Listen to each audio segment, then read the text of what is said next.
Hi guys! Welcome to my vlog! So yan, may mga nagme-message sa akin regarding dun sa pag-open nila ng bank account dito sa Poland. Kasi guys, napaka-importante ng bank account dito sa Poland. At saka yan yung number 1 mong gagawin pagkatapos mong kumuha ng PESEL. Dapat kumuha ka na agad ng bank account dito sa Poland. Kasi nga, ang hirap ng walang bank account. Kasi gamit na gamit talaga dito yan sa mga transaction or kahit hindi ka na nga mag-cash, basta meron kang apps na Apple Pay is okay. Kahit hindi ka na magpera, mas safe kasi yun dito na hindi ka nagka-cash madalas para hindi ka rin nag-worry sa mga nakakasama mo sa mga accommodation na mawalan ka. Kasi dito guys sa Poland, iba-ibang klase ng tao makakasama mo dito, kaya hindi mo alam kung sino yung pagkakatiwalaan mo. So may nag-message sa akin na kababayan natin na sabi nga niya na hindi nga daw makakuha ng bank account yung asawa niya. Ano daw ba yung dapat gawin? So ang dapat yung gawin, number 1 guys, pagdating nyo dito is kumuha kayo ng PESEL number muna ang una. After ng PESEL number, kumuha kayo ng bank account. After ng bago kayo kumuha ng bank account, dapat complete yung requirements yung dadalhin.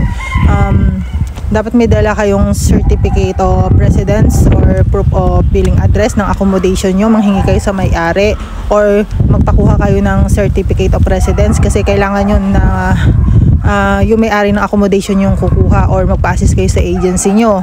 Pero meron namang mga branches ng bangko na hindi naman kailangan yun, hindi naman hinihingi yun. Gaya ako, hindi naman ako hiningan nun. Basta binigay ko lang yung address ko, working permit, tapos passport at saka PESEL number. Yun lang naman yung kinuha sa akin, wala nang iba. So kasi ngayon guys, dito sa Poland, humigpit na ngayon ang mga bangko kasi nga may mga case na naglo-loan yung mga kababayan natin tapos hindi sila nagbabayad kasi nga maluwag ang loan dito noon.